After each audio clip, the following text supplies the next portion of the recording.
Hello, ജാങ്കോയുടെ 4ാമത്തെ session അല്ലേ? നമ്മൾ ഒരുപാട് കാര്യങ്ങൾ ഇപ്പോൾ ജാങ്കോ ഫ്രെയിം വർക്ക് ഉപയോഗിച്ചിട്ട് ചെയ്യുന്ന കാര്യങ്ങളൊക്കെ നമ്മൾ ചെയ്ത് നോക്കി. ഒരു വെബ് ആപ്ലിക്കേഷൻ നമ്മൾ എന്ത് ചെയ്തു, സ്വന്തമായിട്ട് ഡിസൈൻ ചെയ്തു. അതിലും നമ്മൾ URL മാപ്പിംഗ്, അതുപോലെ വ്യൂസ് എഞ്ചിനിൽ ഒരുപാട് കാര്യങ്ങൾ എഴുതി. നമ്മൾ ഇതുവരെ ചെയ്യാത്ത ഒരുപാട് കാര്യങ്ങൾ ചെയ്തിട്ടുണ്ട്.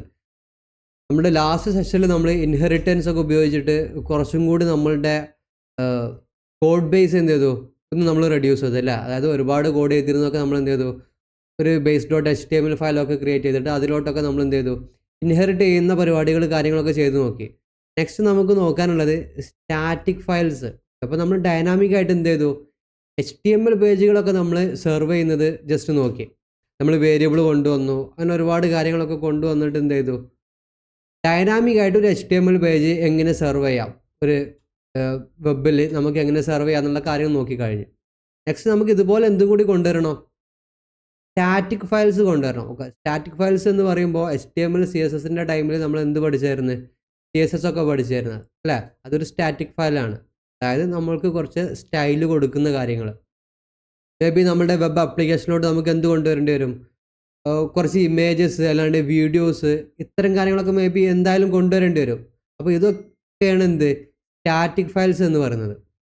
ജാവാ സ്ക്രിപ്റ്റ്, ഇതെല്ലാം നമ്മുടെ സ്റ്റാറ്റിക് ഫയലായിട്ട് നമുക്ക് ജസ്റ്റ് അസ്യൂം ചെയ്യാം.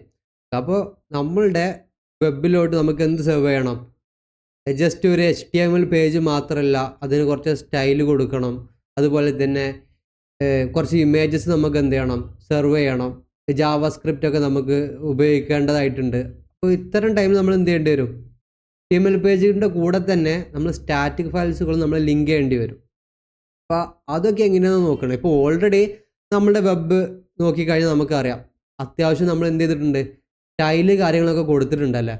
നമ്മളുടെ ബാക്കിൽ വന്നു കഴിഞ്ഞാൽ, ബാക്ക് എൻഡിൽ നോക്കിക്കഴിഞ്ഞാൽ നമ്മളുടെ base.html, ഓക്കെ, base.html നമ്മൾ എന്താ ചെയ്തിട്ടുള്ളത്, ഡയറക്റ്റായിട്ട് സ്റ്റൈൽ എന്ന് പറയുന്നൊരു ടാഗ് കൊടുത്തേക്കണേ. ഹെഡ് ടാഗിൻ്റെ അകത്ത് സ്റ്റൈൽ എന്ന് പറയുന്നൊരു ടാഗ് കൊടുത്തിട്ട് അതിൻ്റെ അകത്തിനാണ് നമ്മൾ എന്ത് പറഞ്ഞു കൊടുത്തിട്ടുള്ളത്, അതിനാവശ്യമായിട്ടുള്ള സ്റ്റൈലുകൾ കാര്യങ്ങൾ എന്തൊക്കെയാണ് ഡിഫറൻസ്, ഓരോ ഒബ്ജക്റ്റും അല്ലാണ്ട് ഓരോ എലമെൻറ്റ് എവിടെ പ്ലേസ് ചെയ്യണം, എന്തൊക്കെ ഡെക്കറേഷൻസ് വേണം, അതെല്ലാം നമ്മളിപ്പോൾ നമ്മുടെ ഈ ഒരു സിറ്റുവേഷനിൽ നമ്മൾ പറഞ്ഞു കൊടുത്തിട്ടുള്ളത് എവിടെയാണ്, നമ്മുടെ base.html സ്റ്റൈൽ എന്ന് പറയുന്ന ഒരു ടാഗിൻ്റെ അകത്താണ് നമ്മളെല്ലാതും കൊടുത്തിട്ടുള്ളത്. നമ്മൾ ഈ ഒരു രീതിയിൽ കൊടുക്കാറില്ല. നമ്മൾ എന്ത് ചെയ്യാറാണ്, സ്റ്റൈലിന് ഒരു സെപ്പറേറ്റ് ഫയൽ തന്നെ നമ്മൾ ക്രിയേറ്റ് ചെയ്യാറാണ്.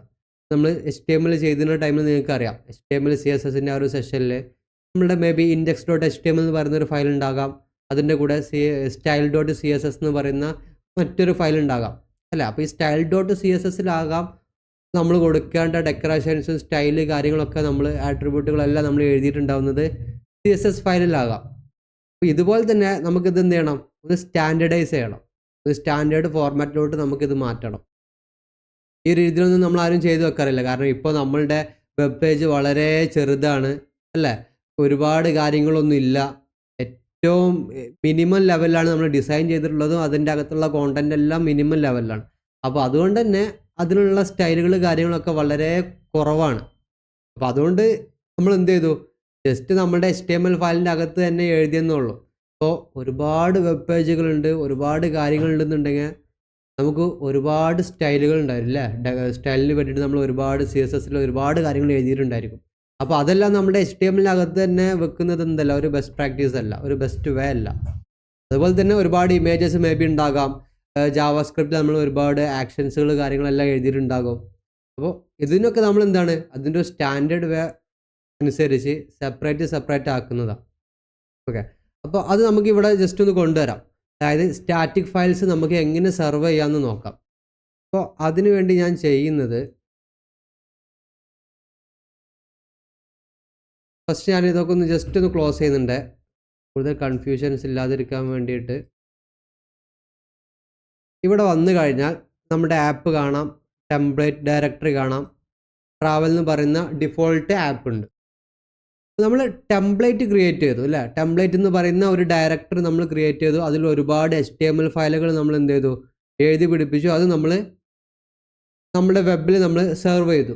ഓക്കെ, ഇതുപോലെ നമുക്ക് എന്ത് ചെയ്യണം, സ്റ്റാറ്റിക് ഫയൽസും സെർവ് ചെയ്യാൻ പറ്റണം. ഓക്കെ, അപ്പോൾ അതിന് ഞാൻ ചെയ്യുന്നത്, നമ്മളുടെ ഈ ഒരു ബേസ് ഡയറക്ടറി ഓക്കെ, അതായത് നമ്മളുടെ ഇത് ബേസ് ഡയറക്ടറി അല്ല, ഇത് നമ്മളുടെ env ആണ്. ഇതാണ് നമ്മളുടെ ബേസ് ഡയറക്ടറി. കണ്ടോ, ബേസ് ഡയറക്ടറിയിലാണ് നമ്മൾ എന്ത് ക്രിയേറ്റ് ചെയ്തത്? ടെംപ്ലേറ്റ്സ് ഒക്കെ ക്രിയേറ്റ് ചെയ്തത്, നമ്മളുടെ ഡാറ്റാബേസ് ഒക്കെ ഇരിക്കുന്ന ഒരു ഏരിയ. ഇവിടെ ഞാൻ എന്ത് ചെയ്യുന്നുണ്ട്? ഒരു ഡയറക്ടറി ക്രിയേറ്റ് ചെയ്യുന്നുണ്ട്. ആ ഡയറക്ടറിക്ക് സ്റ്റാറ്റിക് എന്ന് ഞാൻ ജസ്റ്റ് പേര് കൊടുത്തു. ഓക്കെ, അപ്പോൾ ഇവിടെ കാണാം സ്റ്റാറ്റിക് എന്ന് പറയുന്ന ഒരു ഡയറക്ടറി. ഈ സ്റ്റാറ്റിക്കിൻ്റെ അകത്ത് ഞാൻ എന്ത് ചെയ്യുന്നുണ്ട്? സെപ്പറേറ്റ് ആയിട്ട് ഒരു 3 അല്ലാണ്ട് ഒരു 2 ഡയറക്ടറികൾ വേറെയും ക്രിയേറ്റ് ചെയ്യുന്നുണ്ട്. ഓക്കെ, ഒരു ഡയറക്ടറി എന്ന് പറയുന്നത് നമ്മളുടെ സ്റ്റൈലിന് CSSന് വേണ്ടിയിട്ട്, ഒരു ഡയറക്ടറി എന്ന് പറയുന്നത് ഇമേജസ് നമുക്ക് സ്റ്റോർ ചെയ്ത് വെക്കാൻ, മറ്റൊരു ഡയറക്ടറി വേണമെന്നുണ്ടെങ്കിൽ ജാവാസ്ക്രിപ്റ്റ്. ആസ് ഓഫ് നോ നമ്മൾ ജാവാസ്ക്രിപ്റ്റ് ഒന്നും യൂസ് ചെയ്യാത്തതുകൊണ്ട് ജാവാസ്ക്രിപ്റ്റിൽ നമുക്കൊന്നും ചെയ്യാനൊന്നുമില്ല. എന്നാലും ജസ്റ്റ് ഞാൻ എന്ത് ചെയ്യുന്നുണ്ട്? ക്രിയേറ്റ് ചെയ്യുന്നുണ്ട്. അപ്പോൾ ഫസ്റ്റ് ഞാൻ സ്റ്റാറ്റിക്കിൻ്റെ അകത്ത് CSS എന്ന് പറയുന്ന ഒരു ഡയറക്ടറി ക്രിയേറ്റ് ചെയ്തു. ഓക്കെ, സ്റ്റാറ്റിക്കിൽ ക്ലിക്ക് ചെയ്ത് ഞാൻ വീണ്ടും എന്ത് ചെയ്യുന്നു? മറ്റൊരു ഡയറക്ടറി ഇമേജസ് എന്ന് കൊടുക്കാം. ഇമേജസ് നമുക്കിപ്പോൾ ഈ 2 എണ്ണത്തിൻ്റെ ആവശ്യമുള്ളൂ. ഇനി നമ്മൾ ജാവാസ്ക്രിപ്റ്റ് ഒക്കെ യൂസ് ചെയ്യണുണ്ട് എന്നുണ്ടെങ്കിൽ നമുക്ക് എന്ത് ചെയ്യാം? JS എന്ന് പറഞ്ഞിട്ട് ഒരു ഡയറക്ടറിയും കൂടി ക്രിയേറ്റ് ചെയ്യാം. വളരെ സിമ്പിളായിട്ട് എന്ത് ചെയ്യുക? ചിന്തിക്കുക. നമ്മൾ എന്ത് ചെയ്തു? ഒരു സ്റ്റാറ്റിക് എന്ന് പറയുന്ന ഒരു ഡയറക്ടറി ക്രിയേറ്റ് ചെയ്തു. ആ ഡയറക്ടറിക്ക് അകത്ത് ഞാൻ എന്ത് ചെയ്തു? 2 സബ് ഡയറക്ടറീസ് ക്രിയേറ്റ് ചെയ്തു. അത്രേ ഉള്ളൂ. കണ്ടോ, സ്റ്റാറ്റിക് എന്ന് പറയുന്ന ഡയറക്ടറി ഇവിടെ ഉണ്ട്. അതിൻ്റെ അകത്ത് CSS എന്ന് പറയുന്ന ഡയറക്ടറി ക്രിയേറ്റ് ചെയ്തു. ഇമേജസ് എന്ന് പറയുന്ന ഡയറക്ടറി ക്രിയേറ്റ് ചെയ്തു. ഞാൻ എന്ത് ചെയ്യുന്നുണ്ട്? നമ്മുടെ CSSൻ്റെ അകത്ത് നമ്മളുടെ CSS എഴുതാൻ വേണ്ടിയിട്ട് ഞാൻ സ്റ്റൈൽ ഡോട്ട് CSS എന്ന് പറയുന്ന ഒരു ഫയൽ ക്രിയേറ്റ് ചെയ്യുന്നുണ്ട്. ഡയറക്ടറി അല്ല, ഫയലാണ് ക്രിയേറ്റ് ചെയ്യുന്നത്. ഓക്കെ, അതുപോലെ ഇമേജസിൻ്റെ അകത്ത് നമുക്ക് ഇമേജസ് ഡയറക്ടറി എന്ത് ചെയ്താൽ മതി? കൊടുന്ന് നമുക്ക് സേവ് ചെയ്താൽ മതി, സ്റ്റോർ ചെയ്താൽ മതി. അപ്പോൾ അവിടെ നമുക്ക് ഫയൽ കാര്യങ്ങളൊന്നും ക്രിയേറ്റ് ചെയ്യേണ്ട ആവശ്യമില്ല. CSS എഴുതാൻ വേണ്ടിയിട്ട് ഞാൻ എന്ത് ചെയ്തു? സ്റ്റൈൽ ഡോട്ട് CSS എന്ന് പറയുന്ന ഒരു ഫയൽ ജസ്റ്റ് അവിടെ ക്രിയേറ്റ് ചെയ്തു. ഓക്കെ, ഇതാണ് നമ്മുടെ സ്റ്റൈൽ ഡോട്ട് CSS എന്ന് പറയുന്ന ഫയൽ. ഇതിൻ്റെ അകത്ത് നമുക്ക് എന്തെങ്കിലും CSSൽ എന്തെങ്കിലും എഴുതണമെങ്കിൽ എഴുതാം. ഓക്കെ, ആ ഒരു പർപ്പസിന് വേണ്ടിയിട്ടാണ് ഞാൻ ക്രിയേറ്റ് ചെയ്തത്. ഈ സ്ട്രക്ചർ എന്ത് ചെയ്യുക? ജസ്റ്റ് മനസ്സിലാക്കി വെക്കുക. നമ്മൾ സ്റ്റാറ്റിക് ക്രിയേറ്റ് ചെയ്തത് നമ്മുടെ ബേസ് ഡയറക്ടറിയിലാണ്. ട്രാവൽ എന്ന് പറയുന്ന നമ്മുടെ ഒരു പ്രൊജക്റ്റ് ഡയറക്ടറിയിലാണ് എന്ത് ക്രിയേറ്റ് ചെയ്തിട്ടുള്ളത്? സ്റ്റാറ്റിക് ക്രിയേറ്റ് ചെയ്തിട്ടുള്ളത്. അകത്ത് 2 സബ് ഡയറക്ടറി ഉണ്ട്. ഓക്കെ, CSSൻ്റെ അകത്ത് ഞാനൊരു ഫയലും ക്രിയേറ്റ് ചെയ്തിട്ടുണ്ട്. ഇനി നമ്മൾ നെക്സ്റ്റ് ചെയ്യേണ്ടത്, നമ്മൾ ടെംപ്ലേറ്റ്സ് എന്ന് പറയുന്ന ഒരു ഡയറക്ടറി ഒക്കെ ക്രിയേറ്റ് ചെയ്തപ്പോൾ, അതുപോലെ ഒരു ഹോം എന്ന് പറയുന്ന ഒരു ആപ്പ് നമ്മൾ ക്രിയേറ്റ് ചെയ്തപ്പോൾ നമ്മൾ എന്ത് ചെയ്തിരുന്നു? നമ്മൾ settings.py പോയിട്ട് ഇതെല്ലാം പറഞ്ഞു കൊടുത്തായിരുന്നു അല്ലേ? അതായത് നമ്മളുടെ ട്രാവൽ എന്ന് പറയുന്ന ഇവിടെ ഉണ്ടായിരിക്കും settings.py. അപ്പോൾ settings.py വന്നു കഴിഞ്ഞാൽ ടെംപ്ലേറ്റ്സിൻ്റെ അകത്ത് നമ്മൾ ടെംപ്ലേറ്റ്സ് പറഞ്ഞു കൊടുത്തിട്ടുണ്ട്. ഓക്കെ, അതുപോലെ ഇൻസ്റ്റാൾഡ് ആപ്പിൻ്റെ അവിടെ നമ്മൾ ഹോം എന്നുള്ള നമ്മൾ ക്രിയേറ്റ് ചെയ്ത നമ്മുടെ ആപ്പൊക്കെ പറഞ്ഞു കൊടുത്തിട്ടുണ്ട്. ഇതുപോലെ ഞാൻ എന്തും കൂടെ പറഞ്ഞു കൊടുക്കണം? ഞാനൊരു സ്റ്റാറ്റിക് ഫയലുകൾ എൻ്റെ കീപ്പ് ചെയ്യുന്ന നമ്മളുടെ ഒരു പാത്തും കൂടെ ഞാൻ എന്ത് ചെയ്യണം? മെൻഷൻ ചെയ്യണം. അപ്പം അതിന് ഏറ്റവും താഴെ വന്നു കഴിഞ്ഞാൽ സ്റ്റാറ്റിക് URL കാണാം. കണ്ടോ, സ്റ്റാറ്റിക് URL എന്ന് പറയുന്നത് സ്റ്റാറ്റിക് എന്നാണ് ഇവിടെ കൊടുത്തേക്കുന്നത്. അതുകൊണ്ടാണ് ഞാനിവിടെ സ്റ്റാറ്റിക് എന്നുള്ള പേരിൽ തന്നെ ഒരു ഡയറക്ടറിയും ക്രിയേറ്റ് ചെയ്തത്. ഓക്കെ, ഇവിടെ താഴെ വന്ന് ക്യാപിറ്റല് സ്റ്റാറ്റിക് ഫയൽസ് _dirs എന്നിട്ട് എന്ത് ചെയ്യാം? ഒരു ലിസ്റ്റ് ഓപ്പൺ ചെയ്യാം. ഈ ലിസ്റ്റിൻ്റെ അകത്ത് os.path.join. ഓക്കെ, ഈ ജോയിൻ എന്ന് പറയുന്ന ഫംഗ്ഷൻ്റെ അകത്ത് നമ്മൾ എന്ത് ചെയ്യുക? dir. ഓക്കെ, ഒരു കോമ ഇട്ട് കഴിഞ്ഞിട്ട് സ്ട്രിങ്ങിൻ്റെ അകത്ത് എന്ത് ചെയ്യുക? നമ്മുടെ ഈ ഒരു സ്റ്റാറ്റിക് ഡയറക്ടറി ഒന്ന് ജസ്റ്റ് ഒന്ന് മെൻഷൻ ചെയ്യുക. സ്റ്റാറ്റിക് ഇത്രയും ചെയ്ത് ഞാൻ എന്ത് ചെയ്തു? ജസ്റ്റ് സേവ് ചെയ്തു. ഓക്കെ, അപ്പോൾ ഇങ്ങനെയാണ് നമ്മൾ എന്ത് ചെയ്തിട്ടുള്ളത്? settings.py അകത്ത് നമ്മളുടെ സ്റ്റാറ്റിക് ഫയൽ നമ്മൾ ജസ്റ്റ് രേഖപ്പെടുത്തേണ്ടത്, നോട്ട് ചെയ്യേണ്ടത്. നമ്മൾ ടെംപ്ലേറ്റ്സ് ഒക്കെ നോട്ട് ചെയ്ത് നമുക്കറിയാം. ടെംപ്ലേറ്റ്സ് എന്ന് പറയുന്ന ഈ ഒരു ഏരിയയിൽ ജസ്റ്റ് നമ്മൾ എന്ത് ചെയ്തു? ഇവിടെ ടെംപ്ലേറ്റ്സ് എന്ന് പറഞ്ഞു കൊടുത്തു. ഇൻസ്റ്റാൾഡ് ആപ്പൊക്കെ നമ്മൾ ആ രീതിയില്ല. അതുപോലെ തന്നെ നമ്മൾ എന്ത് ചെയ്തു? സ്റ്റാറ്റിക്കും ജസ്റ്റ് പറഞ്ഞു കൊടുത്തു. സ്റ്റാറ്റിക് URL ഇവിടെ ഓൾറെഡി ഉണ്ട്.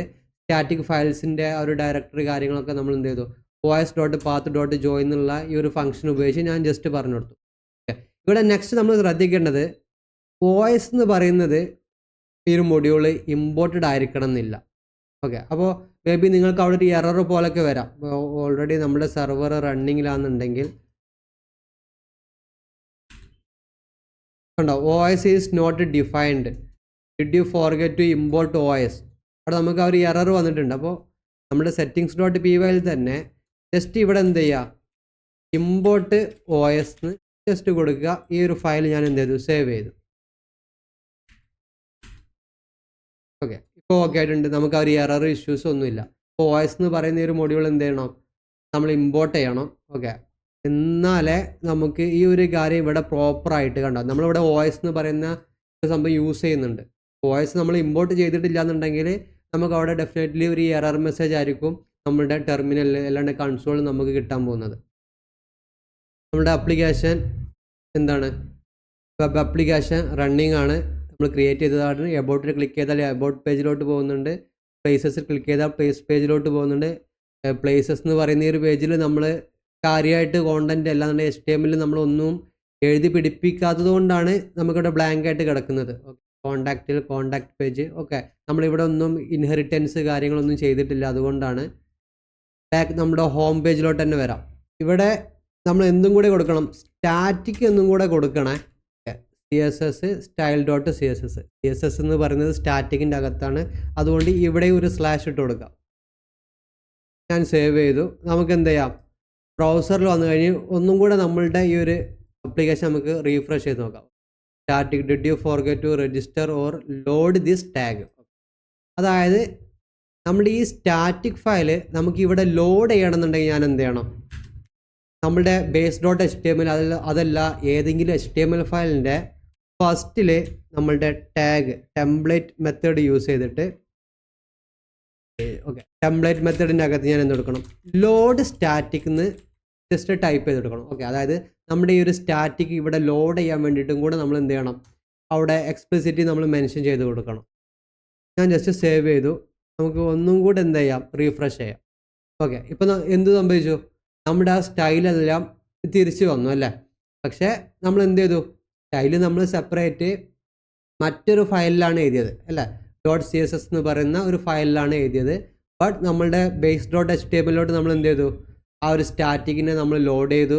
അതുപോലെ നമ്മുടെ ഈ ഒരു HTML പേജും നമ്മളുടെ CSS ഫയലും തമ്മിലുള്ള ഒരു റിലേഷൻ എന്താണെന്ന് ഇവിടെ പറഞ്ഞു കൊടുത്തു. ഓക്കെ, റിലേഷൻ്റെ ഷോർട്ടാണ് REL. അതുപോലെ ഈ റിലേഷൻ, ഈ സ്റ്റൈൽ ഷീറ്റ് എവിടെ പോയിട്ട് റെഫറൻസ് ചെയ്യണം, അതാണ് ഈ hrefൻ്റെ അകത്ത് ഞാൻ പറഞ്ഞു കൊടുത്തത്. ആ ഒരു പാത്തും പറഞ്ഞു കൊടുത്തു. CSSൻ്റെ അകത്ത് കണ്ടോ, CSSൻ്റെ അകത്ത് സ്റ്റൈൽ ഡോട്ട് CSS ഇത്രയും കൊടുത്ത് കഴിഞ്ഞാൽ നമ്മൾക്ക് നമ്മുടെ വെബിൽ റീഫ്രഷ് ചെയ്ത് കഴിഞ്ഞാൽ നമ്മുടെ ആ ഒരു മുന്നേ ഉണ്ടായിരുന്ന സ്റ്റൈൽ നമുക്ക് എന്ത് ചെയ്യാൻ പറ്റും, തിരിച്ചു കിട്ടും. ഓക്കെ, അപ്പോൾ ഈ രീതിയിൽ നമുക്ക് എന്ത് ചെയ്യാൻ പറ്റും, ഇതൊന്നും കൂടി സ്റ്റാൻഡേർഡ് ആക്കിയിട്ട് നമ്മുടെ CSS ഫയലുകൾ മാത്രം വേറെ ആക്കാം. നമ്മുടെ ടെംപ്ലേറ്റ് നമ്മുടെ HTML പേജുകൾ നമുക്ക് എന്ത് ചെയ്യാം, സെപ്പറേറ്റ് ചെയ്യാം. ഓക്കെ, നമ്മുടെ ഫ്രണ്ട് പേജിൽ നമ്മൾ ഇത്രയും കാര്യങ്ങളൊക്കെയാണ് ജസ്റ്റ് കൊടുത്തിട്ടുള്ളത്. അടുത്തത് ഞാൻ ചെയ്യാൻ പോകുന്നത്, നമ്മൾ നേരത്തെ ഫസ്റ്റ് പറഞ്ഞതുപോലെ തന്നെ നമ്മുടെ ബേസ് ഡോട്ട് HTML എന്ത് കിടക്കുന്നുണ്ട്, ടെംപ്ലേറ്റ്സിൽ വന്നു കഴിഞ്ഞാൽ ബേസ് ഡോട്ട് HTML ഒരുപാട് CSS ഫയലുകൾ കിടക്കുന്നുണ്ടല്ലോ. CSS ഫയലല്ല, CSSന് വേണ്ടി നമ്മൾ എഴുതിയിട്ടുള്ള സ്റ്റൈലുകൾ കിടക്കുന്നുണ്ട്. ഞാൻ ഇവിടുന്ന് ഈ സ്റ്റൈലിനെ എല്ലാം പിടിച്ചിട്ട് ജസ്റ്റ് ഇവിടുന്ന് ഞാൻ കോപ്പി ചെയ്യുന്നു. ഞാൻ ജസ്റ്റ് കട്ട് ചെയ്തു. ഞാൻ ഈ ഫയൽ സേവ് ചെയ്തു. നമ്മുടെ ഫ്രണ്ട് എൻഡിൽ വന്നു കഴിഞ്ഞാൽ കണ്ടോ, നമ്മുടെ ആ സ്റ്റൈൽ അവിടുന്ന് പോയി കഴിഞ്ഞ്. ഇപ്പോൾ എന്ത് മാത്രമേ ഉള്ളൂ, ആ HTML നമ്മൾ എന്താണ് എഴുതിയത്, H1 ടാഗിൻ്റെ അകത്ത് എഴുതിയ കാര്യങ്ങളുണ്ട്, പാരഗ്രാഫ് P ടാഗിൻ്റെ അകത്ത് എഴുതിയ കാര്യങ്ങളുണ്ട്, നമ്മുടെ ഫൂട്ടർ ഇവിടെ കിടക്കുന്നുണ്ട്. കണ്ടോ, അതിൻ്റെ ആ ഒരു ഭംഗി പോയി, ആ ഒരു സ്റ്റൈല് പോയി. ഞാൻ ചെയ്തത് നമ്മൾ നേരത്തെ ക്രിയേറ്റ് ചെയ്ത സ്റ്റാറ്റിക് ഡയറക്ടറിയിലെ CSS ഫോൾഡറിൽ പോയിട്ട് സ്റ്റൈൽ ഡോട്ട് CSSൽ എന്ത് ചെയ്യുന്നു, അത് ജസ്റ്റ് കൊണ്ടുപോയി പേസ്റ്റ് ചെയ്തു. ആ ഫയൽ ഞാൻ സേവ് ചെയ്തു. അപ്പോൾ ഓക്കെ അല്ലോ, നമ്മൾ എന്ത് ചെയ്തു, നമ്മുടെ സ്റ്റൈലിനൊന്ന് ജസ്റ്റ് സെപ്പറേറ്റ് ചെയ്തു. സ്റ്റൈൽ ഡോട്ട് CSS എന്ന് പറയുന്ന ഒരു സെപ്പറേറ്റ് പേജ് ക്രിയേറ്റ് ചെയ്തിട്ട് അതിലോട്ട് ഞാൻ കൊണ്ടുപോയിട്ട് നമുക്ക് വീണ്ടും ഇവിടെ വരാം. ബ്രൗസറിൽ വന്നു കഴിഞ്ഞ് കോൾ ചെയ്ത് കഴിഞ്ഞാൽ നമുക്കിപ്പോഴും ആ സ്റ്റൈല് തിരിച്ച് കിട്ടിയിട്ടില്ല അല്ലേ. അതിന് റീസൺ എന്താണെന്ന് വെച്ച് കഴിഞ്ഞാൽ ഇപ്പോൾ ഇത് രണ്ടും എന്താണ്, സെപ്പറേറ്റ് ഫയലുകളാണ്. അതായത് ബേസ് ഡോട്ട് HTML ഇവിടെയാണ് കിടക്കുന്നത്, നമ്മുടെ സ്റ്റൈല് കിടക്കുന്നത് മറ്റൊരു പേജിലാണ് അല്ലാണ്ട് മറ്റൊരു CSS ഫയലിലാണ്.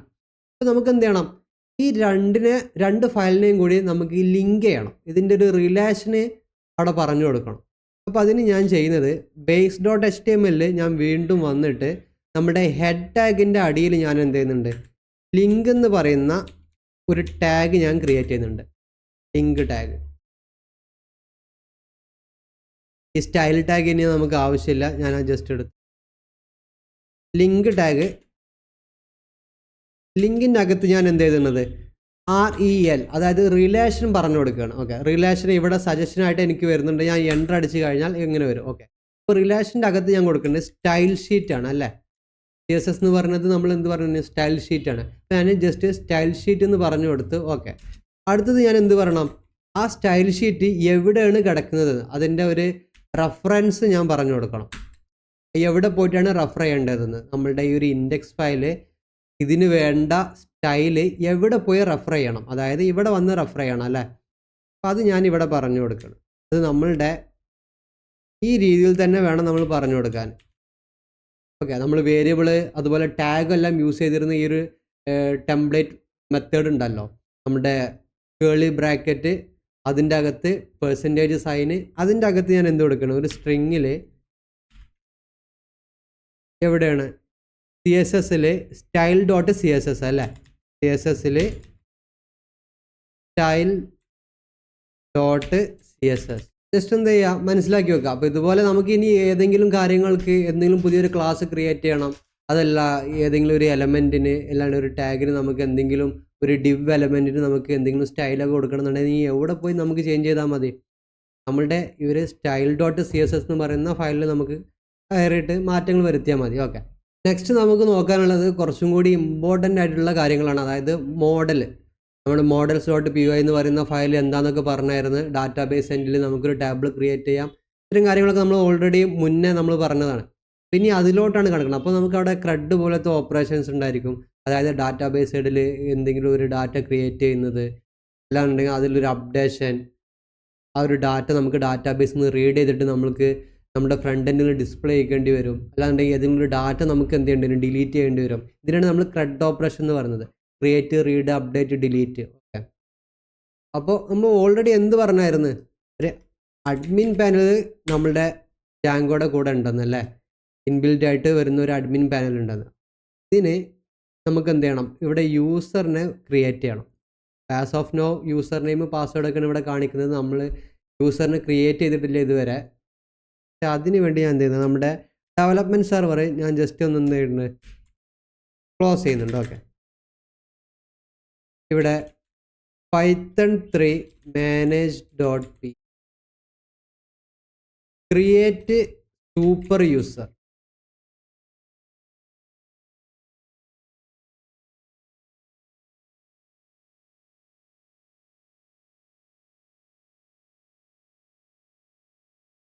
Create super user. ഈ ഒരു കമാൻഡ് ജസ്റ്റ് റൺ ചെയ്ത് കഴിഞ്ഞാൽ ഇവിടെ നമ്മളോട് എന്ത് ചോദിക്കും, ഒരു യൂസർ നെയിം ചോദിക്കുന്നുണ്ട്. Okay, you blank to use. Okay, ഇവിടെ ഞാൻ ജസ്റ്റ് എൻ്റർ ചെയ്ത് കഴിഞ്ഞാൽ ആ ഒരു യൂസർ നെയിം ഉബുണ്ടു എന്നായിരിക്കും. പക്ഷെ ഞാനിവിടെ ജസ്റ്റ് അഡ്മിൻ എന്നത് കൊടുക്കുന്നുണ്ട്. നെക്സ്റ്റ് നമ്മളോട് ഒരു ഇമെയിൽ അഡ്രസ്സ് ചോദിക്കുന്നുണ്ട്. ഓക്കെ,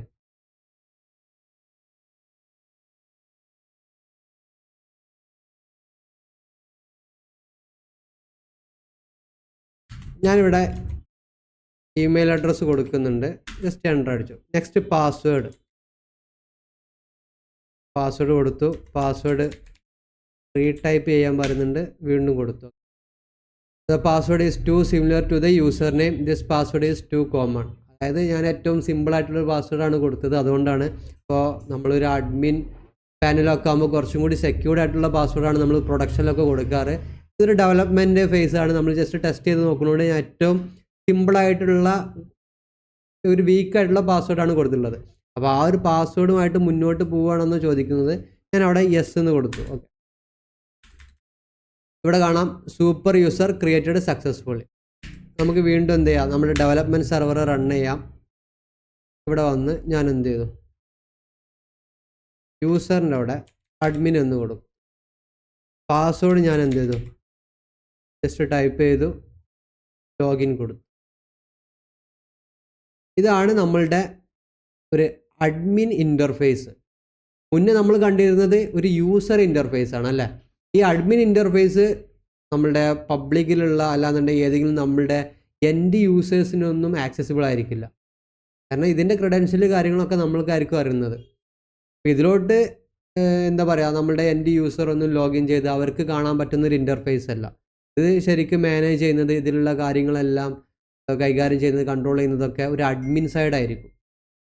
ഇവിടെ വന്നു കഴിഞ്ഞാൽ ഗ്രൂപ്പ് യൂസേഴ്സ് കാണാം. യൂസേഴ്സിൽ ക്ലിക്ക് ചെയ്ത് കഴിഞ്ഞാൽ നമ്മുടെ ഇപ്പോൾ ഞാൻ ക്രിയേറ്റ് ചെയ്തിട്ടുള്ള ആ ഒരു യൂസറിനെ ഇവിടെ കാണാം. അഡ്മിൻ എന്ന് പറയുന്ന യൂസറുണ്ട്.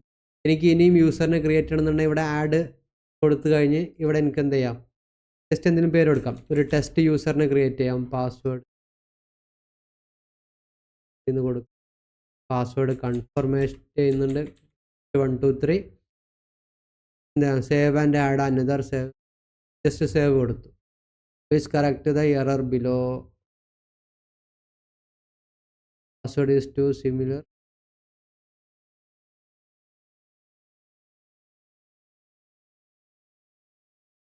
ഞാൻ ജസ്റ്റ് പാസ്വേഡ് എന്ത് ചെയ്യുന്നുണ്ട്, ചേഞ്ച് വരുത്തി സേവ് ചെയ്തു. contain at least 8 characters.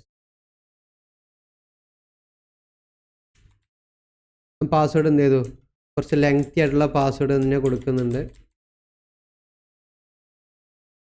കൊടുത്തു കണ്ടോ. ഇപ്പോൾ എന്ത് ചെയ്തു, ടെസ്റ്റ് എന്ന് പറയുന്ന ഒരു പുതിയ യൂസറിനെ ആഡ് ചെയ്തിട്ടുണ്ട്. യൂസേഴ്സിൽ വന്നു കഴിഞ്ഞാൽ നമുക്ക് എന്ത് കാണാം, ആ ഒരു പുതിയൊരു യൂസറിനെ കാണാം. പക്ഷേ അതിൻ്റെ സ്റ്റാറ്റസ് എന്താണ് ഇവിടെ കാണാം. നമുക്ക് ഫുൾ ആക്സസ് ഇല്ല. ഇതിൽ ക്ലിക്ക് ചെയ്ത് കഴിഞ്ഞ് താഴോട്ട് വന്നു കഴിഞ്ഞാൽ പെർമിഷൻസ് കാണാം. അതായത് active, staff status, super user status. അതായത് നമ്മൾ എന്താ പറയുക, ഇപ്പോൾ ഒരു ലിനക്സ് സെർവറിലായി കഴിഞ്ഞാലും അതല്ല നമ്മൾ AWSൽ IAM ഒക്കെ ചെയ്തപ്പോൾ ഓരോ യൂസറിനും ഓരോ പർപ്പസ് ആയിരിക്കും അല്ലേ. ഇപ്പോൾ ഞാനൊരു അഡ്മിൻ പാനലിൽ ഞാൻ എന്ത് ചെയ്യുന്നുണ്ട്, ഒരു 5 യൂസർ ക്രിയേറ്റ് ചെയ്യുന്നുണ്ടെങ്കിൽ 5 യൂസറിനും വേണമെന്നുണ്ടെങ്കിൽ എനിക്ക് അഡ്മിൻ പ്രിവിലേജ് കൊടുക്കണം എന്നില്ല. അഡ്മിൻ പ്രിവിലേജ് ഉണ്ടെന്നുണ്ടെങ്കിൽ അവർക്ക് നമ്മളുടെ ഡാറ്റാബേസ് എൻഡിൽ ഒരു ഡാറ്റ ക്രിയേറ്റ് ചെയ്യാനും അത് ഡിലീറ്റ് ചെയ്യാനും മാനിപ്പുലേറ്റ് ചെയ്യാനും അപ്ഡേറ്റ് ചെയ്യാനുള്ള എല്ലാത്തിനുള്ള പവർ ഉണ്ടായിരിക്കും. അപ്പോൾ ഇവിടെ അങ്ങനെ ഒരു പവർ വേണമെന്നുണ്ടെങ്കിൽ സൂപ്പർ യൂസർ സ്റ്റാറ്റസ് ഞാൻ എന്ത് ചെയ്യണം, ടിക്ക് ചെയ്യണം. നമുക്കതിൻ്റെ ആവശ്യമില്ല. അതുകൊണ്ട് ഞാൻ സ്റ്റാഫ് സ്റ്റാറ്റസ് കൊടുക്കുന്നുണ്ട്. പെർമിഷൻ താഴെ വന്നിട്ട് എന്ത് ചെയ്യാം, ജസ്റ്റ് സേവ് ചെയ്യാം. സേവ് ചെയ്ത് കഴിഞ്ഞാൽ കണ്ടോ, ഇപ്പോൾ അതിൻ്റെ സ്റ്റാറ്റസ് ചേഞ്ച് ആയിട്ടുണ്ട്. എനിക്ക് വേണമെന്നുണ്ടെങ്കിൽ ഇത് ജസ്റ്റ് ലോഗ് ഔട്ട് ചെയ്ത് ലോഗിൻ അഗെയിൻ നമ്മളുടെ ടെസ്റ്റ് യൂസർ ഉപയോഗിച്ചിട്ട് ഞാൻ ജസ്റ്റ് എന്ത് ചെയ്യാണ്, ലോഗിൻ ചെയ്യാണ്. കണ്ടോ, ഇതാണ് ടെസ്റ്റ് യൂസറിൻ്റെ ഇൻ്റർഫേസ്. നമ്മളിപ്പോൾ ക്രിയേറ്റ് ചെയ്ത ടെസ്റ്റ് യൂസർ. പക്ഷേ ഈ ടെസ്റ്റ് യൂസർ ഇൻ്റർഫേസിൽ ലോഗിൻ ചെയ്തപ്പോൾ ഇവിടെ എന്ത് കാണുന്നില്ല, നമ്മുടെ അഡ്മിൻ ലോഗിൻ ചെയ്ത ആ ഒരു ഇൻ്റർഫേസ് അല്ലേ. അതായത് ഒരുപാട് ഓപ്ഷൻസ് ഒന്നും ഇവിടെ എനിക്ക് അവൈലബിൾ അല്ല. പുതിയ യൂസറിനെ ക്രിയേറ്റ് ചെയ്യാനോ ഡിലീറ്റ് ചെയ്യാനുള്ളൊന്നും പ്രിവിലേജ് ഇല്ല. അപ്പോൾ അത്രയും പ്രിവിലേജ് വേണമെന്നുണ്ടെങ്കിൽ ഞാൻ എന്ത് ചെയ്യണം, സൂപ്പർ യൂസർ സ്റ്റാറ്റസ് ആണോ ആ പെർമിഷൻ്റെ അണ്ടറിൽ ഞാൻ ടിക്ക് ചെയ്യേണ്ടത്. ജസ്റ്റ് മനസ്സിലാക്കി വെച്ചാൽ മതി ഈ കാര്യങ്ങൾ. ലോഗ് ഔട്ട് ചെയ്ത് നമുക്ക് വീണ്ടും എന്ത് ചെയ്യാം, അഡ്മിനായിട്ട് തന്നെ ലോഗിൻ ചെയ്യാം. യൂസേഴ്സിൽ വന്നു കഴിഞ്ഞാൽ എനിക്ക് ഇനിയും യൂസറിനെ ക്രിയേറ്റ് ചെയ്യാം. അതുപോലെ ഒരു ഗ്രൂപ്പ് ക്രിയേറ്റ് ചെയ്യാം. ഗ്രൂപ്പിലോട്ട് പല കാര്യങ്ങളും എനിക്ക് ആഡ് ചെയ്യാം. യൂസേഴ്സിൽ വന്നു കഴിഞ്ഞാൽ യൂസറുണ്ട്, ഈ യൂസർ എനിക്ക് വേണ്ടാന്നുണ്ടെങ്കിൽ എനിക്ക് എന്ത് ചെയ്യാം, ഡിലീറ്റ് ചെയ്യാനുള്ള ഓപ്ഷനും കൂടെ ഉണ്ട്. പാസ്വേഡ് റീസെറ്റ് ചെയ്യാനുള്ള ഓപ്ഷൻ ഇവിടെ ഉണ്ട്. അതായത് അഡ്മിനായി കയറി കഴിഞ്ഞാൽ ഒരു അഡ്മിൻ പ്രിവിലേജ് ഉണ്ടായിരിക്കും. ഏത് രീതിയിലുള്ള ആക്ടിവിറ്റീസ് എന്ത് ചെയ്യാൻ പറ്റും, ചെയ്യുന്നത് പോസിബിൾ ആണ്. ഡിലീറ്റ് പോയി കഴിഞ്ഞാൽ യെസ് ഐ ആം ഷുവർ ആ ഒരു യൂസർ എന്ത് ചെയ്തു, ഡിലീറ്റ് ചെയ്തു. അപ്പോൾ അഡ്മിൻ പ്രിവിലേജ് ഉള്ള ഒരാൾക്ക് എല്ലാവിധ കാര്യങ്ങളും ചെയ്യാം. ഒരു യൂസറിനെ ക്രിയേറ്റ് ചെയ്യാം, അതല്ല ഡാറ്റാബേസ് എൻഡിൽ ഡാറ്റ ക്രിയേറ്റ് ചെയ്യാം, ആയിട്ടുള്ള ഡാറ്റകളിൽ എന്തെങ്കിലും ചേഞ്ചസ് വരുത്താം, മോഡിഫിക്കേഷൻസ് വരുത്താം, അപ്ഡേഷൻസ് വരുത്താം. അതല്ല എന്തെങ്കിലും ഒരു എൻട്രി അല്ലാണ്ട് ഏതെങ്കിലും ഒരു റെക്കോർഡ് എന്ത് ചെയ്യാം, ഡാറ്റാബേസ് എൻഡിൽ നിന്ന് ഡിലീറ്റ് ചെയ്യുക, എല്ലാവിധ കാര്യങ്ങളും ചെയ്യാൻ പറ്റും. ഓക്കെ, അപ്പോൾ ഈ ഒരു ഇൻ്റർഫേസ് എന്ത് ചെയ്യുക, മനസ്സിലാക്കുക. ഇത് നമ്മളെങ്ങനെ ക്രിയേറ്റ് ചെയ്തത്, manage.py അതിൽ ക്രിയേറ്റ് സൂപ്പർ യൂസർ ആ ഒരു കമാൻഡ് കൊടുത്തു കഴിഞ്ഞാൽ യൂസർ നെയിം കൊടുക്കുക, പാസ്വേഡ് കൊടുക്കുക. ജസ്റ്റ് വളരെ സിമ്പിളാണ്. നമുക്ക് വേണമെന്നുണ്ടെങ്കിൽ എന്ത് ചെയ്യാം, ജസ്റ്റ് ഒരു സ്റ്റൈലും കൂടി ഇവിടെ കൊടുത്തു നോക്കാം. അപ്പോൾ ഇവിടെ വന്നു കഴിഞ്ഞാൽ ഇവിടെ ഇനി സ്റ്റൈല് ഇതിൻ്റെ കളർ വേണമെങ്കിൽ നമുക്ക് മാറ്റാം. അല്ലാണ്ട് ഓൾറെഡി ഇവിടെ എന്തുണ്ട്, ഒരു ഹോവർ കൊടുത്തിട്ടുണ്ട്. ഓക്കെ, ഹോവർ എന്താണെന്നൊക്കെ ഞാൻ പറഞ്ഞായിരുന്നു. അതായത് നമ്മളുടെ ഈ ഒരു മൗസിൻ്റെ ഒരു കഴ്സർ എവിടെയെങ്കിലും കൊണ്ടുപോയിട്ട് നമ്മൾ ഇതുപോലെ വെക്കുമ്പോൾ എന്ത് ചെയ്യണം, അതിലെന്തെങ്കിലും ചേഞ്ചസ് വരിക. ഇപ്പോൾ ഞാനിവിടെ ഹോം എബൌട്ടിലൊക്കെ കൊണ്ടുപോയി വെക്കുമ്പോൾ ഒരു അണ്ടർലൈൻ വരുന്നുണ്ട്. നമ്മൾ ഓൾറെഡി മുന്നേ ഡിസ്കസ് ചെയ്തായിരുന്നു. സ്റ്റൈൽ ഡോട്ട് CSS വന്നു കഴിഞ്ഞാൽ ഹെഡർ ഓക്കെ, ഇവിടെ എല്ലാം സ്റ്റൈലുകൾ കൊടുത്തിട്ടുണ്ട് കണ്ടോ.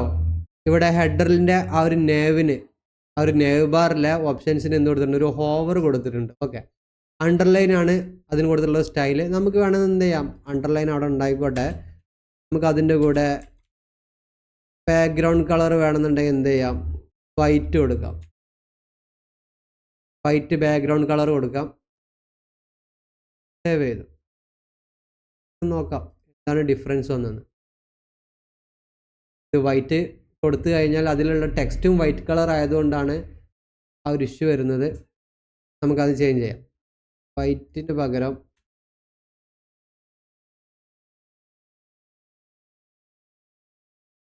ജസ്റ്റ് ഞാൻ യെല്ലോ കൊടുത്തു. അപ്പോൾ ഒന്നും കൂടി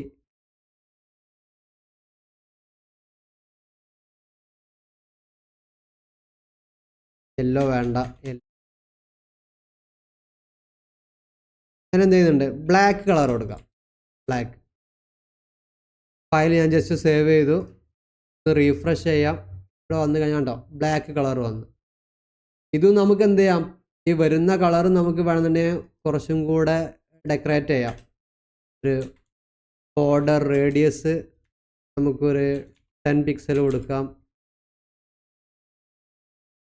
അതുപോലെ അതിൻ്റെ ബോർഡർ നമുക്ക് വേണമെന്നുണ്ടെങ്കിൽ 1 പിക്സൽ സോളിഡിൽ ഒരു യെല്ലോ കളർ വേണമെങ്കിൽ അത് കൊടുക്കാം. ഫയൽ ഞാൻ സേവ് ചെയ്തു, ജസ്റ്റ് ഒന്ന് റീഫ്രഷ് ചെയ്യാം. അത് കുറച്ചും കൂടി എന്തായി, വേറൊരു മോഡലായി.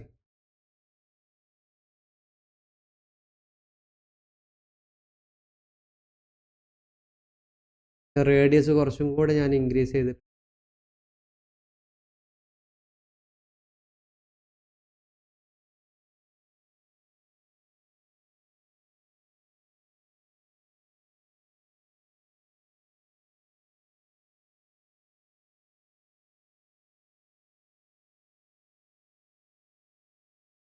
ഓക്കെ. ഈ രീതിയിൽ നമ്മൾ എന്ത് ചെയ്തു, ജസ്റ്റ് ഒരു സ്റ്റൈൽ കൊടുത്തു. ഇതെന്താണ്, ഒരു പ്രോപ്പറായിട്ടുള്ള സ്റ്റൈലിംഗ് അല്ല. അതായത് ഇതിൽ ഒരുപാട് മിസ്റ്റേക്കുകളുണ്ട്. നമുക്ക് വേണമെന്നുണ്ടെങ്കിൽ ആ ഒരു ബ്ലാക്കിൻ്റെ റേഡിയസ് കുറച്ചും കൂടി ഇൻക്രീസ് ചെയ്യാം. അതല്ല നമ്മളുടെ ആ ഒരു യെല്ലോ കളർ കാണുന്ന റേഡിയസ് കുറക്കാം. പല രീതിയിലും നിങ്ങൾക്ക് ചെയ്യാം. അതിന് ഞാൻ നമ്മളുടെ കയ്യിലുള്ള ഇൻഡെക്സ് ഫയൽ index.html index.html ഇപ്പോൾ നമ്മൾക്ക് കാണുന്നത് എന്താണ്, നമ്മളുടെ ഈ ഒരു വെൽക്കം ടു ടൂറിസം. ഞാനിത് എന്ത് ചെയ്യണം, എൻ്ററിൽ കുറച്ച് ചേഞ്ചസ് വരുത്താൻ പോവാണ്. ഇതിനി നമുക്ക് വേണ്ട, അത് അവിടെ നിന്ന് റിമൂവ് ചെയ്തു. ഈ ഒരു ബ്ലോക്കിൻ്റെ അകത്ത് ഞാൻ എന്ത് കൊടുക്കുന്നത്, എൻ്റെ കയ്യിൽ കുറച്ച് കോഡ് ഉണ്ട്, ഞാൻ ആ കോഡ് ജസ്റ്റ് ഇവിടെ പേസ്റ്റ് ചെയ്തു. ഒരു ഡിവ് എലമെൻ്റ് ഉണ്ട്, അതിൻ്റെ അകത്ത് സെപ്പറേറ്റ് മറ്റ് 2 ഡിവ് ഉണ്ട്. ഒരുപാട് എന്താ പറയുക, ഒരു ഫോം കാര്യങ്ങളെല്ലാം ഞാൻ അതിൻ്റെ അകത്ത് ഇൻക്ലൂഡ് ചെയ്തിട്ടുണ്ട്. അപ്പോൾ നിങ്ങൾ ജസ്റ്റ് എന്ത് ചെയ്യുക, ഇതിൽ എന്തൊക്കെയാണ് ഞാൻ എഴുതിയിട്ടുള്ളതെന്നൊന്ന് നോക്കുക. ഞാൻ വേണമെന്നുണ്ടെങ്കിൽ നമ്മുടെ ഈ ഒരു സെഷൻ്റെ കൂടെ ഈ ഒരു സ്നിപ്പറ്റ്, അതായത് ഈ ഒരു ഞാനിപ്പോൾ ഇവിടെ കോപ്പി പേസ്റ്റ് ചെയ്തിട്ടുള്ള ഈ ഒരു പീസ് ഓഫ് കോഡ് ഞാൻ ഷെയർ ചെയ്യുന്നുണ്ട്. നിങ്ങൾക്ക് വേണമെന്ന് എന്ത് ചെയ്യാം, ഇത് ഉപയോഗിച്ച് ടെസ്റ്റ് ചെയ്ത് നോക്കാം. അതല്ലാന്നുണ്ടെങ്കിൽ നിങ്ങൾക്ക് നിങ്ങളുടേതായിട്ടുള്ള കോണ്ടൻറ്റ് എന്ത് ചെയ്യാം, ഇവിടെ ഡിസ്പ്ലേ ചെയ്യിപ്പിക്കാം. അപ്പോൾ അതെന്തോ ചെയ്യാം, ഞാൻ ജസ്റ്റ് എന്ത് ചെയ്തിട്ടുണ്ട്, ഇവിടെ ഒരു സാമ്പിളിന് വേണ്ടി ഇത് സേവ് ചെയ്യുന്നുണ്ട്. ഇവിടെ വന്ന് നമ്മൾക്ക് ഉണ്ടോ ഈ ഒരു രീതിയിൽ കാണാം, ട്രാവൽ ഡെസ്റ്റിനേഷൻ. ഞാനിവിടെ ഒരു ഇമേജാണ് ഞാനിവിടെ ഡിസ്പ്ലേ ചെയ്യാൻ വേണ്ടിയിട്ട് നമ്മളുടെ സോഴ്സ് കോഡിൽ പറയണ്ടോ, ഇമേജ് സോഴ്സ് travel1.jpg എന്ന് പറയുന്ന ഒരു ഇമേജ് അവിടെ എന്ത് ചെയ്യണം, എനിക്ക് ഡിസ്പ്ലേ ചെയ്യണം. അതിൻ്റെ താഴെ വരേണ്ട കാര്യങ്ങൾ ഇതൊക്കെയാണ്. പ്ലാൻ ഒരു ട്രിപ്പ്, എക്സ്പ്ലോർ ഇവിടെ ഉണ്ടോ, ഡെസ്റ്റിനേഷൻ ഇവിടെ ഡെസ്റ്റിനേഷൻ കൊടുക്കുക. അതുപോലെ ഒരു ട്രാവൽ ഡേറ്റ്, നമുക്ക് ഇവിടെ വേണമെന്നുണ്ടെങ്കിൽ ഇതിന് ഏത് ഡേറ്റിലാണെന്നുള്ളത് ജസ്റ്റ് സെലക്ട് ചെയ്യാം. എന്നിട്ട് ബുക്ക് ചെയ്യാന്നുള്ള ഒരു ബട്ടനാണ്. അപ്പോൾ ഇവിടെ ഞാൻ മെയിനായിട്ട് ഫോക്കസ് ചെയ്യുന്നത് ഇവിടെ എങ്ങനെ നമുക്ക് ആ ഒരു ഇമേജ് കൊണ്ടുവരാമെന്നുള്ളതാണ്. അപ്പോൾ നമ്മുടെ HTML വന്നു കഴിഞ്ഞാൽ എന്തറിയാം, ഇമേജ് കൊണ്ടുവരാനുള്ള ഒരു ഇമേജ് ടാഗ് ഞാൻ ഇവിടെ ഓൾറെഡി യൂസ് ചെയ്തിട്ടുണ്ട്. അതിൻ്റെ അകത്ത് ആ ഇമേജ് എവിടെയാണ് നിൽക്കുന്നത് അതിൻ്റെ സോഴ്സ് ഞാൻ കൊടുത്തിട്ടുണ്ട്. അപ്പോൾ നമ്മളുടെ ഈ ഒരു ഇമേജ് ഡയറക്ടറിയിൽ നമ്മൾ ഇതുവരെ ഒന്നും ഞാൻ കൊണ്ടുവന്നിട്ട് സ്റ്റോർ ചെയ്യുക അല്ലെങ്കിൽ ഏതൊരു ഇമേജിന് ഞാൻ അവിടെ കീപ്പ് ചെയ്തിട്ടൊന്നുമില്ല. അപ്പോൾ നമ്മൾ എന്ത് ചെയ്തു, ഒരു സൂപ്പർ യൂസർ ക്രിയേറ്റ് ചെയ്തു, ഇത്തരം കാര്യങ്ങളൊക്കെ ചെയ്ത് നോക്കി. ഇതുപോലെ നമുക്ക് എന്ത് ചെയ്യാം, ഇപ്പം നമ്മൾ ഇവിടെ സ്റ്റൈലാണല്ലോ കൊടുത്തത്, നമുക്ക് നെക്സ്റ്റ് നമ്മുടെ ഇമേജസ് എന്ന് പറഞ്ഞ ഈ ഒരു ഡയറക്ടറിയിൽ നമുക്ക് എന്തെങ്കിലും നമ്മുടെ കയ്യിലുള്ള ഒരു ഇമേജ് കൊണ്ടുപോയി ഇട്ടിട്ട് നമുക്കത് എങ്ങനെ സെർവ് ചെയ്യാമെന്ന് നോക്കാം. അപ്പോൾ അത് നമുക്ക് പാനലിലും ചെയ്യാം, അതല്ലാതെയും ചെയ്യാം. അപ്പോൾ അഡ്മിൻ പാനലിനെ കുറിച്ച് നമ്മൾ പറഞ്ഞപ്പോൾ എന്ത് പറഞ്ഞായിരുന്നു? ഈ ഒരു അഡ്മിൻ പാനൽ വഴി നമുക്ക് നമ്മളുടെ വെബ് ആപ്ലിക്കേഷനെ എൻ്ററിൽ നമുക്ക് മാനേജ് ചെയ്യുന്നത് പോസിബിൾ ആണ്. അപ്പോൾ അത് നമുക്ക് നെക്സ്റ്റിൽ നോക്കാം. അതിൻ്റെ മുന്നേ അഡ്മിൻ പാനലൊന്നും ഇല്ലാതെ ഡാറ്റാബേസ് സെൻറ്റിലൊന്നും കളിക്കാതെ നമ്മളുടെ സോഴ്സ് കോഡിൽ ഡയറക്റ്റ് നമ്മളൊരു ഇമേജ് കൊണ്ടുപോയി ഇട്ട് കഴിഞ്ഞിട്ട് നമുക്ക് അത് എങ്ങനെ സെർവ് ചെയ്യാൻ നോക്കാം. ഞാൻ അതിനു വേണ്ടി ചെയ്യുന്നത്, എൻ്റെ കയ്യിൽ എന്തുണ്ട്, ഒരു ഇമേജ് ഉണ്ട്. ഓക്കെ, ഞാൻ ഗൂഗിളിൽ നിന്ന് ഡൗൺലോഡ് ചെയ്തൊരു ഇമേജാണ്. ഞാൻ അത് ജസ്റ്റ് എന്ത് ചെയ്യുന്നുണ്ട്, നമ്മളുടെ ഇമേജ് ഡയറക്ടറിക്ക് അകത്ത് കൊണ്ടുവന്ന് ഞാൻ ജസ്റ്റ് എന്ത് ചെയ്തു, അത് ഞാൻ ഇട്ടിട്ടുണ്ട്. കണ്ടോ, ഇതാണ് ആ ഒരു ഇമേജ്. അപ്പോൾ ഇത് നമ്മുടെ സെർവറിലെത്തിയ ആ ഒരു ഇമേജ്. അപ്പോൾ ഞാനത് VS കോഡ് ഈ രീതിയിൽ യൂസ് ചെയ്യുന്നതുകൊണ്ടാണ് ഞാൻ ജസ്റ്റ് ഡ്രാഗ് ആൻഡ് ഡ്രോപ്പ് ചെയ്തത്. നിങ്ങൾ ഇതുപോലെ VS കോഡ് കണക്ട് ചെയ്തിട്ടില്ല എന്നുണ്ടെങ്കിൽ എന്ത് ചെയ്യുക, സെർവറിലോട്ട് CP കമാൻഡോ ME കമാൻഡൊക്കെ ഉപയോഗിച്ചിട്ട് നിങ്ങൾക്ക് വന്നിട്ട് എക്സ്പോർട്ട് ചെയ്യാം. ഓക്കെ, ഇത് നമുക്ക് എന്ത് ചെയ്യണം, നമ്മളുടെ കോഡ് ലെവലിൽ പറഞ്ഞു കൊടുക്കണം അല്ലേ. index.html ഞാൻ എന്ത് ചെയ്യണം, ഈ ഇമേജ് സോഴ്സിൻ്റെ അവിടെ ഇങ്ങനെ ജസ്റ്റ് നമ്മളുടെ ഇമേജിൻ്റെ പേര് മാത്രം കൊടുത്താൽ പോരാ. ഞാനവിടെ നമ്മളുടെ ടെംപ്ലേറ്റ് ലാംഗ്വേജ് ഉപയോഗിക്കണം. ടെംപ്ലേറ്റ് ലാംഗ്വേജ് ആ ഒരു ടാഗ്, ആ ഒരു ഫോർമാറ്റിൻ്റെ അകത്ത് സ്റ്റാറ്റിക് ഒരു സ്ട്രിങ്ങിൻ്റെ അകത്ത് ഞാൻ എന്ത് ചെയ്യണം, എവിടെയാണ് ഇതിപ്പോൾ നിൽക്കുന്നത്, ഇമേജസിൽ ട്രാവൽ 1 അല്ലേ. ഞാൻ ഇമേജസ് ട്രാവൽ 1.jpg ആ ഒരു ഇമേജിൻ്റെ ഫുൾ നെയിം തന്നെ കൊടുക്കണേ, JPG. ഞാൻ എന്ത് ചെയ്തു, ജസ്റ്റ് സേവ് ചെയ്തു ഫയല്. ഇനി നമുക്ക് ഇവിടെ വന്ന് ജസ്റ്റ് ഒന്ന് നോക്കി കഴിഞ്ഞു, സ്റ്റാറ്റിക് എക്സ്പെക്റ്റഡ് എൻഡ് ബ്ലോക്ക്. ഇവിടെ ബ്ലോക്ക് ഓപ്പൺ ആക്കിയിട്ടുണ്ട്. ഓക്കെ, ബ്ലോക്ക് ക്ലോസ് ചെയ്യുന്നുണ്ട്. നമ്മൾ നേരത്തെ എന്ത് മനസ്സിലാക്കുക, നമ്മളുടെ base.html സ്റ്റാറ്റിക് ഞാൻ ലോഡ് ചെയ്തിരുന്നു അല്ലേ. എന്നിട്ടാണ് നമ്മൾ എന്ത് ചെയ്തത്, അത് എവിടെ പോയിട്ട് റെഫറൻസ് ചെയ്യണം, കണ്ടോ ഈ ഒരു ഫോർമാറ്റിലൊക്കെ പറഞ്ഞു കൊടുത്തത്. അതേപോലെ തന്നെ നമ്മൾ എന്ത് ചെയ്യണം, ഇവിടെയും അത് ലോഡ് ചെയ്യണം. സ്റ്റാറ്റിക് ഞാൻ ഇങ്ങോട്ട് എന്ത് ചെയ്യുന്നുണ്ട്, ലോഡ് ചെയ്യുന്നുണ്ട്. Load static images travel 1.jpg.